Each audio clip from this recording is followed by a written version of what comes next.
इस foreign gene को अगर हम किसी दूसरे होस्ट के अंदर ट्रांसफर करेंगे, जब इस फॉरेन जीन को दूसरे होस्ट के अंदर ट्रांसफर करेंगे और इस होस्ट को हम क्या करेंगे, लार्ज स्केल पे प्रोड्यूस करेंगे, बड़े स्केल पे इसको ग्रो करवाएंगे, इसकी ग्रोथ को करवाएंगे, ठीक है।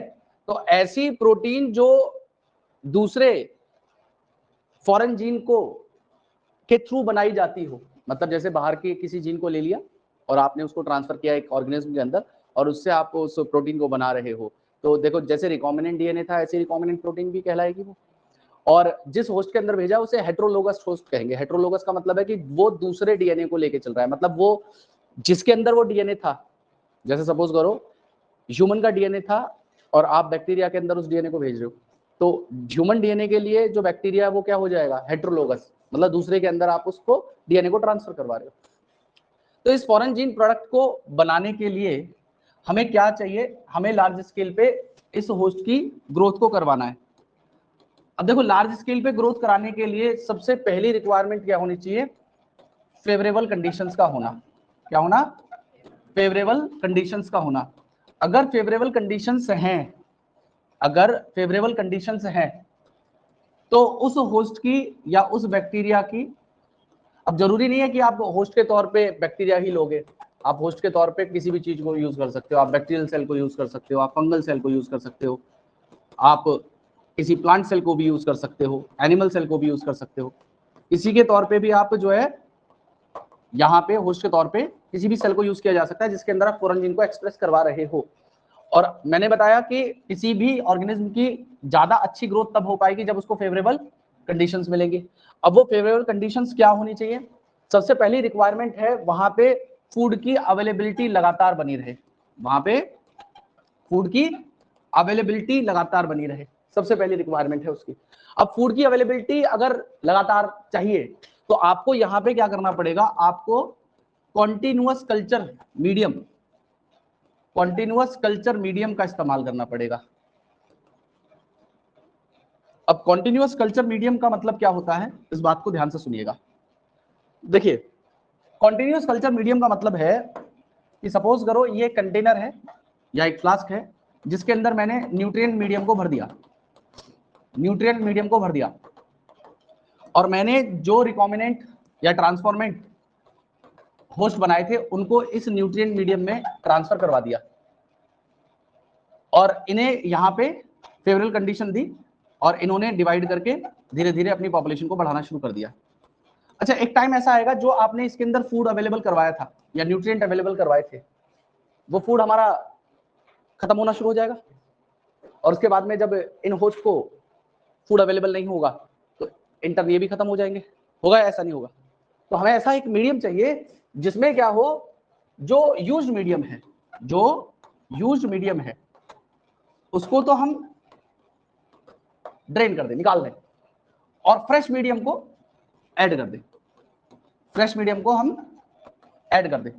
तो ऐसा सिस्टम जहां पे आप फ्रेश मीडियम को ऐड कर रहे हो एक तरफ से, एक एंड से, और यूज्ड मीडियम को आप बाहर निकाल दे रहे हो, जिससे क्या होगा, यहाँ पे जो बैक्टीरिया है या जो भी होस्ट है वो फिजियोलॉजिकली एक्टिव बना रहेगा, वो फिजियोलॉजिकली एक्टिव रहेगा, और जितना ज्यादा फिजियोलॉजिकली एक्टिव रहेगा उतना बेहतर वो अपनी जीन के एक्सप्रेशन को करवा पाएगा, और जितना बेहतर वो अपनी जीन के एक्सप्रेशन को करवा पाएगा उतनी ज्यादा अमाउंट में उस प्रोडक्ट की फॉर्मेशन होगी जो प्रोडक्ट के लिए आपने उसे ट्रांसफॉर्मेंट बनाया था। क्लियर है मेरी बात सभी को? तो ऐसा मीडियम जहां पे आप यूज मीडियम को ड्रेन कर दें, फ्रेश मीडियम को ऐड कर दें, जिसकी वजह से वो होस्ट या ट्रांसफॉर्मेंट फिजियोलॉजिकली एक्टिव बना रहे और बेहतर जीन का एक्सप्रेशन करा के ज्यादा से ज्यादा अमाउंट में प्रोडक्ट को बनाए, उसी मीडियम को हम लोग कॉन्टिन्यूअस कल्चर मीडियम कहते हैं। कॉन्टिन्यूअस कल्चर मीडियम समझ में आ गया? क्लियर है सभी को? तो मैंने अभी तक जो मैंने आपको बताया कि फेवरेबल कंडीशंस हैं। अब फेवरेबल कंडीशन का मतलब क्या है, जैसे सपोज करो आपने ये इकोलाई बैक्टीरिया लिया जिसको आपने बनाया था ट्रांसफॉर्मेंट, अब इस इकोलाई से आप किसी प्रोडक्ट की फॉर्मेशन करा रहे हो। अब इस इकोलाई की जो सबसे बेस्ट ग्रोथ है या इसका फेवरेट टेम्परेचर है वो 27 या 25 डिग्री सेल्सियस है, फॉर एग्जांपल 25 डिग्री सेल्सियस है, जिसपे ये बहुत बेहतर ग्रो कर पाता है, बहुत ज्यादा बेहतर ग्रो करता है। अब आपने क्या किया, 25 डिग्री सेल्सियस एक कांस्टेंट टेम्परेचर दिया, लेकिन अगर यही टेम्परेचर कम या ज्यादा हो जाए तो इस इकोलाई की जो ग्रोथ है वो, देखो ऐसा होता है, ग्रोथ डिक्लाइन तो नहीं कहोगे, आप कहोगे कि ये जो बैक्टीरिया हैं ये एक इनएक्टिव स्टेट पे चले जाते हैं। मतलब जब इनको फेवरेबल कंडीशन नहीं मिलती है ना तो ये इनएक्टिव हो जाते हैं। इनएक्टिव का मतलब है डिवाइड करना बंद कर देते हैं थोड़ी देर के लिए, और जैसे ही इनको फेवरेबल कंडीशन जो थी, जैसे 25 डिग्री सेल्सियस है इनकी फेवरेबल कंडीशन है, अगर 25 डिग्री सेल्सियस इनको टेम्परेचर मिला तो ये ज्यादा बेहतर ग्रोथ कर पाएंगे, डिवाइड करते चले जाएंगे, इनका नंबर बढ़ता चला जाएगा। लेकिन अगर आपने 25 डिग्री सेल्सियस से थोड़ा ज्यादा कर दिया या थोड़ा कम कर दिया टेम्परेचर को, तो इनकी जो ग्रोथ है वो क्या हो जाएगी, वो कम हो जाएगी, या आप कह सकते हो एक तरीके से ये इनएक्टिव स्टेट पे आ जाएंगे। तो जैसा हाल टेम्परेचर का है, जैसा हाल टेम्परेचर का है, ऐसे ही और भी कंडीशंस चाहिए होती हैं इन बैक्टीरिया को। मतलब इनको फेवरेबल पीएच भी चाहिए होता है, फेवरेबल प्रेशर भी चाहिए होता है, ठीक है, और लगातार फूड की अवेलेबिलिटी भी चाहिए होती है। अगर ये सारी चीजें इनके फेवर में है तो वो होस्ट बहुत बेहतर ग्रोथ कर पाएगा। मतलब आप इस चीज को ऐसे कंपेयर करिए जैसे आप लोग हो, भाई आप लोग थोड़ी देर के लिए समझ लीजिए कि आप के जो पेरेंट्स है वो आपसे क्या प्रोडक्टिविटी चाहते हैं, ज्यादा अच्छे से पढ़ाई करो, ज्यादा अच्छे रिजल्ट लेके आओ, और कॉलेज वॉलेज में पढ़ो, आईएएस वाईएएस बनो, यही तो चाहते हैं आपके घर वाले आपसे, डॉक्टर डॉक्टर बन जाओ, यही चाहते हैं। तो आप होस्ट हो आपके पेरेंट्स के लिए जिससे वो कुछ अच्छा करवाना चाहते हैं। अब होस्ट से आप कुछ अच्छा करवाना चाह रहे हो तो इस होस्ट को फेवरेबल कंडीशन भी तो देनी पड़ेगी है। अब वो फेवरेबल कंडीशंस क्या हो सकती है कि आपको सबसे पहले तो टाइम टू टाइम जो आपको खाने के लिए चाहिए वो मिलता रहे, न्यूट्रिशियस फूड, आपको पढ़ने के लिए एक अच्छे कमरा मिले जिसपे आपको एक एसी वेसी लगा हुआ हो, एक बेड मिले जहां पे आप लेट के पढ़ पाओ, फेवरेबल कंडीशन है आपके लिए। उसके अलावा आपके नेटफ्लिक्स से लेके सारे जितने भी सोशल मीडिया पे जो सबके रिचार्ज टाइम टू टाइम हो जाए, जिससे आप सारी कोई वेब सीरीज को मिस ना करो। अगर वो ऐसा करते खुश रहोगे।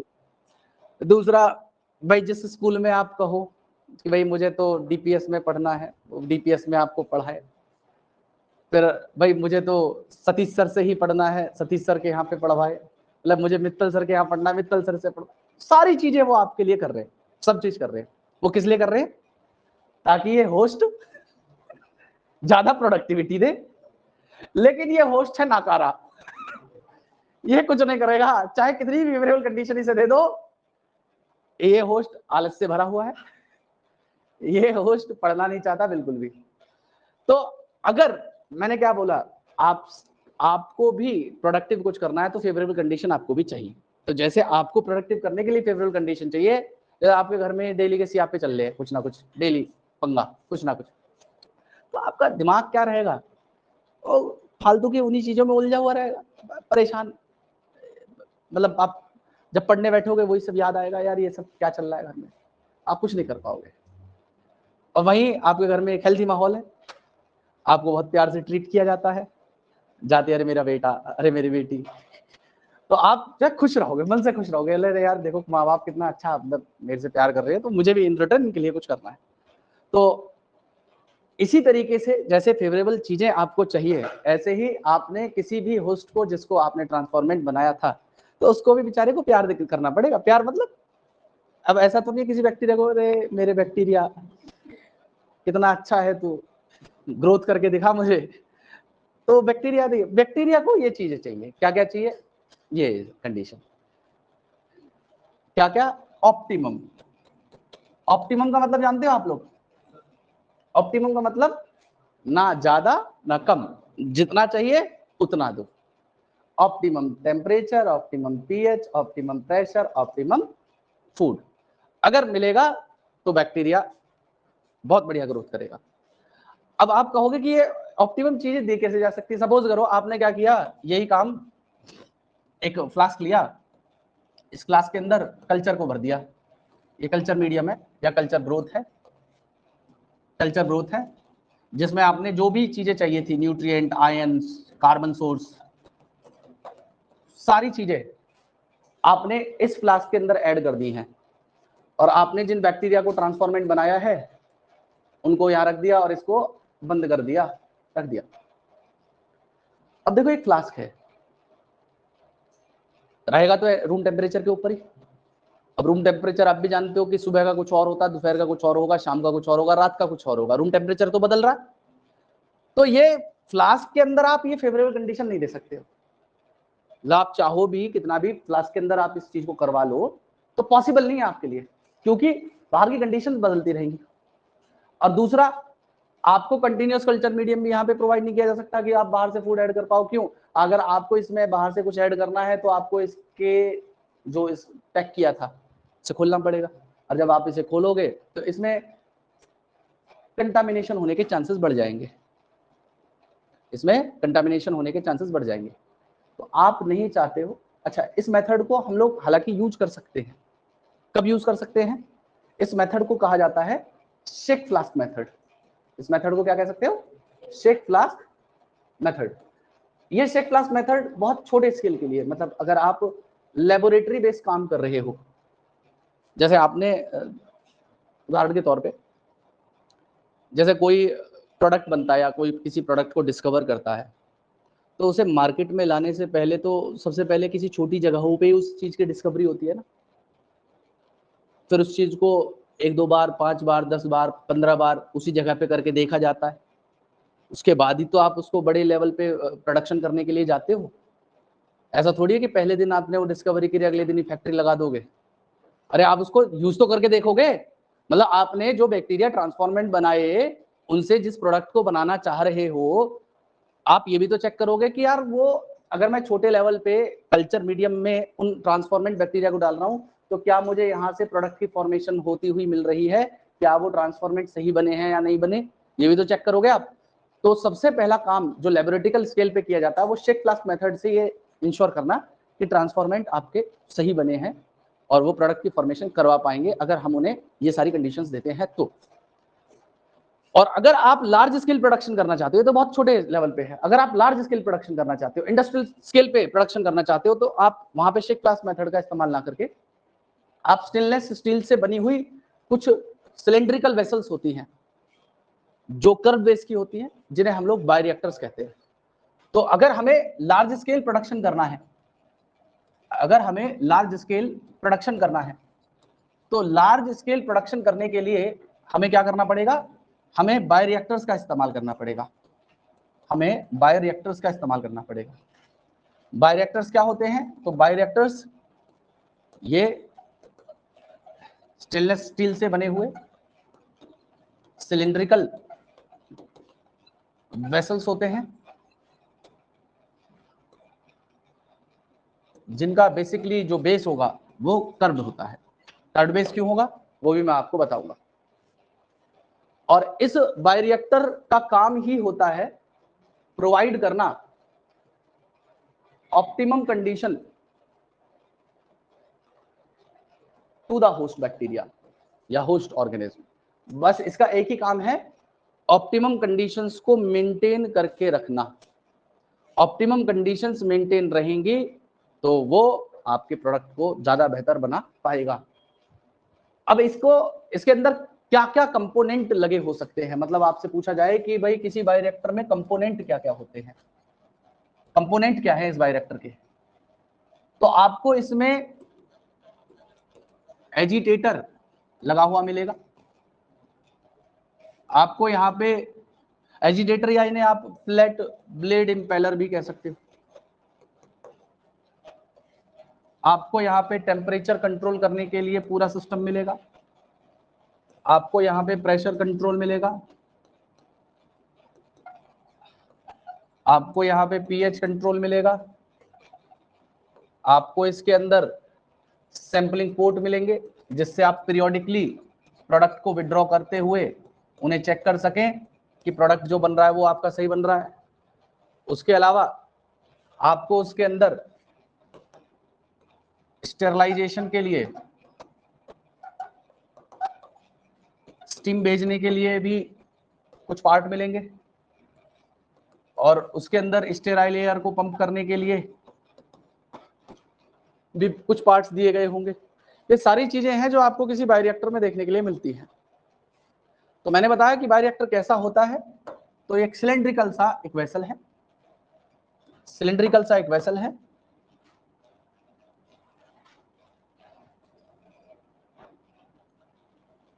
इस तरीके से उसका कर्व्ड बेस है, और यहां पे आप एक मोटर लगवा दें,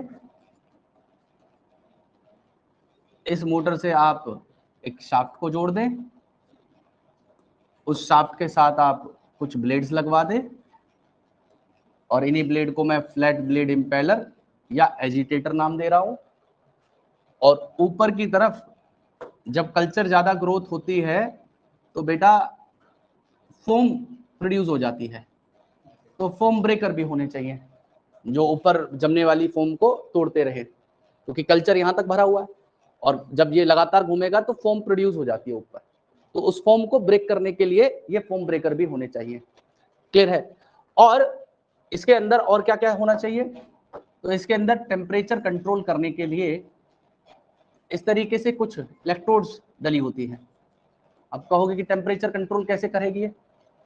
देखो ये जो सारा काम है ये मैनुअल तो पॉसिबल नहीं है, 24 घंटे कोई आदमी बैठा रहे और लगातार टेम्परेचर को थर्मामीटर से अंदर दबा के मेजर करता रहे कि हाँ इतना हो गया इतना हो गया इतना हो गया। तो ये सारे कंप्यूटर से इंटीग्रेट करवा दिए गए सिस्टम। मतलब एक फिजिक्स में आपने कभी लॉजिक गेट सिस्टम पढ़ा, फजी लॉजिक सिस्टम पढ़ा नहीं? सुन पढ़ा, और gate, and gate, nor gate, नहीं डिलीट कर दिए, पहले हुआ करते थे। तो वो वही लॉजिक सिस्टम यहाँ पे काम करता है, और उसी के बेस पे कंप्यूटर के कुछ एल्गोरिथम्स बनाए गए हैं जिनसे इन बायोरिएक्टर्स को जोड़ दिया जाता है।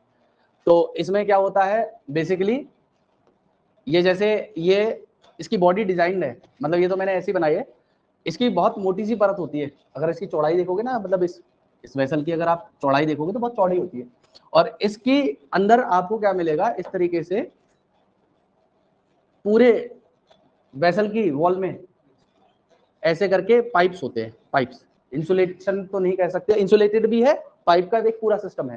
अगर सपोज करो अंदर का टेम्परेचर थोड़ा ज्यादा बढ़ गया, तो ऐसी कंडीशन में यहाँ से कूल वाटर को पास करवाया जाएगा, इससे अंदर का जो टेम्परेचर है वो रेगुलेट हो जाएगा। अच्छा, इस चीज को कूल वाटर पास करवाना है, वो हॉट वाटर पास करवाना है, वो सब रेगुलेट करेगा ये टेम्परेचर कंट्रोल। मतलब ये उसे मेजर करेगा अंदर के टेम्परेचर को, और जो भी टेम्परेचर होगा उस हिसाब से ये उसको आगे जो भी मैकेनिज्म करना है, अगर अंदर गर्म टेम्परेचर है तो कोल्ड वाटर को इसके थ्रू पास करा जाए, जैकेटेड जो ये वेसल है, जिससे अंदर का जो टेम्परेचर है वो रेगुलेट होकर उतना ही हो जाए जितना चाहिए था हमें।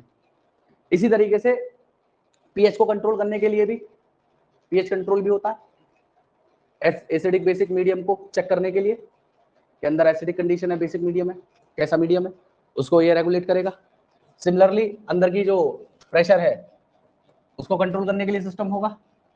ठीक है, तो यहाँ पे प्रेशर कंट्रोल बना दीजिए, आप इसमें प्रेशर कंट्रोल बना दीजिए।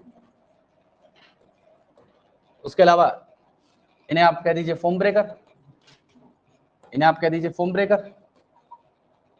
ये हो गए फ्लैट ब्लेड इंपेलर, इनका काम है क्या करना, इवन मिक्सिंग को करवाना। मतलब किसी एक जगह पे ऑक्सीजन की या न्यूट्रिएंट की अवेलेबिलिटी ज्यादा ना हो, हर जगह बराबर हो, तो इसे लगातार मिक्स करते रहेगा। ये जो बीच में लगाया हुआ है, ये मोटर साथ में जो शाफ्ट जोड़ा हुआ है, ये ब्लेड, ये क्या करते रहेंगे, इवन मिक्सिंग कराते रहेंगे ऑक्सीजन की, न्यूट्रिएंट्स की, ताकि हर जगह उसकी अवेलेबिलिटी बराबर बनी रहे।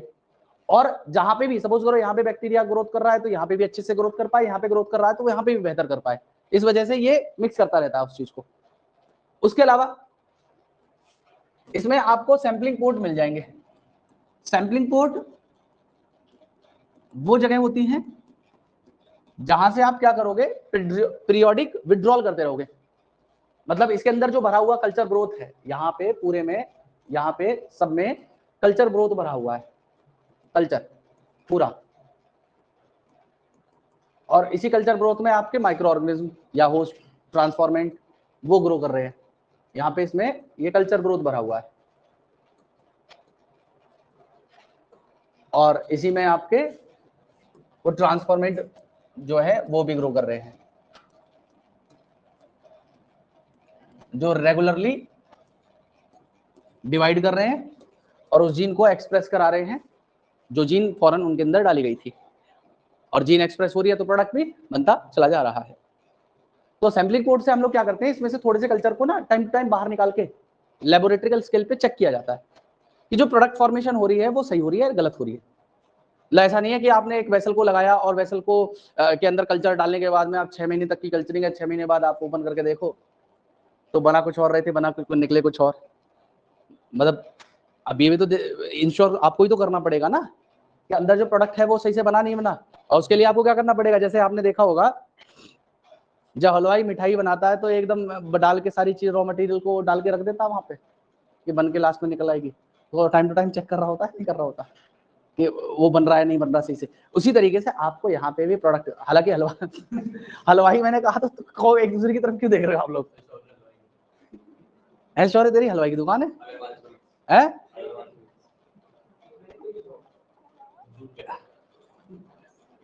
अरे मैं नहीं आऊंगा डिस्काउंट मांगने यार, मैं नहीं आऊंगा मैं डिस्काउंट मांगने। कहाँ पे? नई बस्ती में। ये तो रहा बायोरिएक्टर। अब इस बायोरिएक्टर का एक नाम है, इस बायोरिएक्टर को हम लोग नाम देते हैं सिंपल स्टिर्ड टैंक बायोरिएक्टर। क्या नाम देते हैं? Simple stirred tank bioreactor. इसका नाम क्या मिला, स्टिर्ड टैंक क्यों कहा गया? बेटा ये जो फ्लैट ब्लेड इंपेलर लगाया गया है या जो मैंने बोला एजिटेटर लगाया गया है,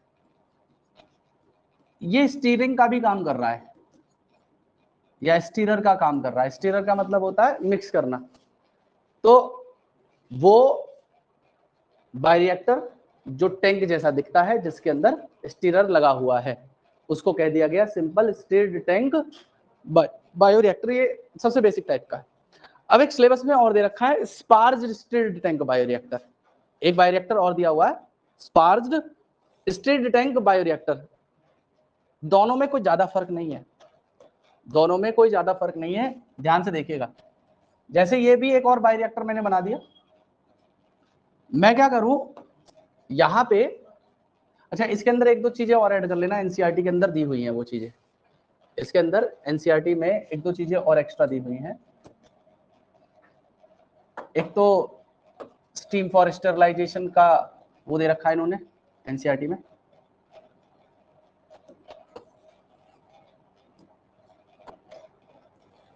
स्टीम फॉर स्टेरिलाइजेशन, और एक इन्होंने यहाँ पे और कंपोनेंट लगाया हुआ है स्टेराइल एयर। यहाँ पे इन्होंने एक कंपोनेंट और लगाया हुआ है स्टेराइल एयर। और अब जो मैं बता रहा हूं आपको, इस बायोरिएक्टर का नाम है, इस बायोरिएक्टर का नाम है sparged stirred tank bioreactor. Sparged stirred tank bioreactor. Sparged stirred tank bioreactor में देखो ये तीन नाम तो एक ही है, स्टिर्ड टैंक बायोरिएक्टर, बस आगे क्या लग गया स्पार्ज्ड।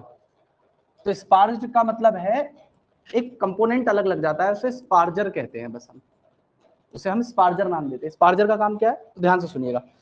देखो जैसे सारे कंपोनेंट लगाए थे वो सारे कंपोनेंट वहां पे आप लगा दीजिए, सारी चीजों को आप एज इट इज लगा दीजिए, सब कुछ वही होगा जो वहां पे लगा हुआ था। बस इसमें एक चीज अलग होगी, इसमें एक चीज अलग होगी, वो है ये स्पार्जर। स्पार्जर क्या करता है, स्पार्जर के थ्रू आप एयर को पंप करोगे अंदर। तो जब आप एयर को यहां से पंप करोगे तो आप सभी लोगों ने किया होगा, कभी पानी के अंदर स्ट्रॉ डाल के फूका है, फूक रखा है? नहीं फूका। उसमें देखा होगा जब आप पानी के अंदर किसी चीज को फूकते हो तो वो बबल बन जाते हैं उसके अंदर। तो यही काम यहाँ पे भी होगा, जब एयर को पंप करोगे तो इसमें इस तरीके से बबल्स बनते हुए चले जाएंगे ऊपर की तरफ। अच्छा ये बबल्स क्यों बनाए जा रहे हैं? ये बबल बेसिकली इसलिए बनाए जाते हैं क्योंकि बबल से ज्यादा एफिशिएंटली O2 ट्रांसफर हो पाएगा। ऑक्सीजन ट्रांसफर ज्यादा एफिशिएंटली, क्योंकि ये क्या करता है, ये सरफेस एरिया को बढ़ा देता है। ये क्या करेगा, सरफेस एरिया बढ़ा देगा, किसके लिए, ऑक्सीजन ट्रांसफर के लिए। बस यही काम है स्पार्जर का, बाकी सारी चीजें सेम है।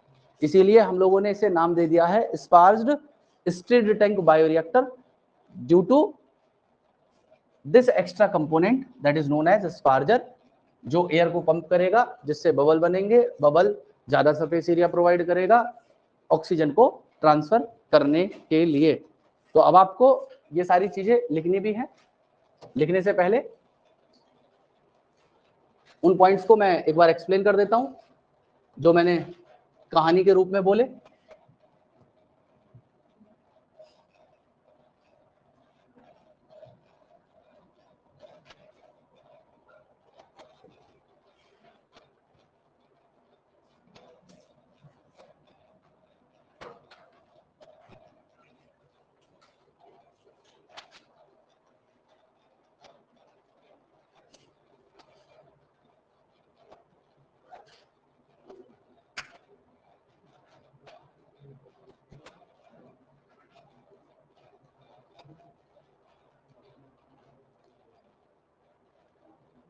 हाँ जी,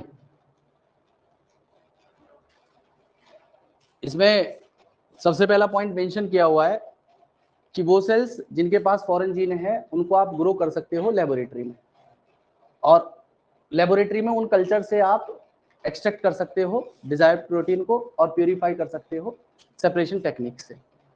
और इन सेल्स को मल्टीप्लाई करने के लिए कंटिन्यूअस कल्चर सिस्टम चाहिए। और ये कंटिन्यूअस कल्चर सिस्टम का मतलब क्या है, वो मीडियम जो जिसमें यूज मीडियम को ड्रेन आउट कर दिया जाए एक तरफ से और फ्रेश मीडियम को आप ऐड कर दे दूसरी साइड से, उसे कंटिन्यूअस कल्चर सिस्टम कहते हैं। ये किस लिए चाहिए होता है, तो ये सेल्स को ज्यादा फिजियोलॉजिकली एक्टिव रखता है और ज्यादा से ज्यादा बायोमास बनेगा। जितना ज्यादा बायोमास होगा उतनी ज्यादा डिजायर्ड प्रोटीन की यील्ड या प्रोडक्शन वहां पे हो पाएगा। अब बायोरिएक्टर क्या होते हैं, तो ये वो वेसल्स हैं जिसमें रॉ मटेरियल को बायोलॉजिकली कन्वर्ट किया जाता है किसी स्पेसिफिक प्रोडक्ट में या एंजाइम में, किसी माइक्रोबियल, प्लांट, एनिमल या ह्यूमन सेल को होस्ट के तौर पे यूज करके। और ये बायोरिएक्टर जो है ये प्रोड्यूस करते हैं large quantity of product, minimum 100 maximum 1000 litre तक ये प्रोडक्शन कर सकते हैं एक बार में। किसी बायोरिएक्टर का काम है ऑप्टिमल ग्रोथ कंडीशंस को देना, जैसे temperature, pH, substrate, salt, vitamin, oxygen, जो भी डिजायर्ड प्रोडक्ट बनाने के लिए कंडीशन चाहिए वो सब ये बायोरिएक्टर के अंदर प्रोवाइड की जाएंगी। मोस्ट कॉमनली यूज्ड बायोरिएक्टर कौन सा है, स्टीयरिंग टाइप या स्टिर्ड टैंक बायोरिएक्टर। ये बेसिकली सिलेंड्रिकल है जिसका कर्व्ड बेस है और ये फैसिलिटेट करता है क्या करना, even mixing of reactor content. जो भी हमने रिएक्टर के अंदर डाला उस रिएक्टर कंटेंट को बराबर मिक्स करे। और स्टीरर जो है वो इवन मिक्सिंग करवा रहा है किस चीज को, ऑक्सीजन अवेलेबिलिटी को और जो न्यूट्रिएंट है उन सबको मिक्स कराने का काम इसका है। और अल्टरनेटिवली एयर को भी इसके अंदर रिएक्टर के अंदर बबल किया जा सकता है। कैसे किया जा सकता है, तो ये स्पार्जर नाम की चीज को लगा के इसके अंदर एयर को बबल करेंगे और एयर से क्या होगा, सरफेस एरिया ऑक्सीजन ट्रांसफर के लिए बढ़ जाएगा। और ये जो बबल्स हैं वो ड्रामेटिकली क्या कर सकते हैं, ऑक्सीजन ट्रांसफर एरिया को बढ़ाने का काम करेंगे। किसी बायोरिएक्टर के अंदर क्या क्या पार्ट हो सकते हैं, तो इसमें एजिटेटर सिस्टम होगा, ऑक्सीजन की डिलीवरी करने के लिए सिस्टम होगा, फोम कंट्रोल सिस्टम होगा जो फोम ब्रेकर है, temperature control system, pH control system और सैंपलिंग पोर्ट जिससे आप पीरियोडिक विड्रॉल करोगे किसका, कल्चर्स का। उसके अलावा ये तो डाउनस्ट्रीम है, आपको यहां से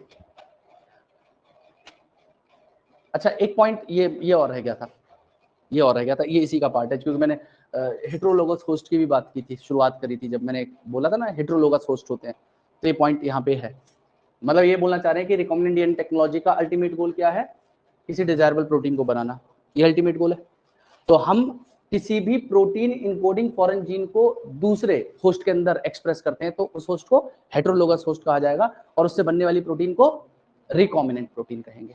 ये पॉइंट थे जो शुरुआत में मैंने आपको कभी जब मैंने इस टॉपिक को शुरू किया था तब मैंने आपको बोला था। तो अब आप क्या करेंगे, ऑब्टेनिंग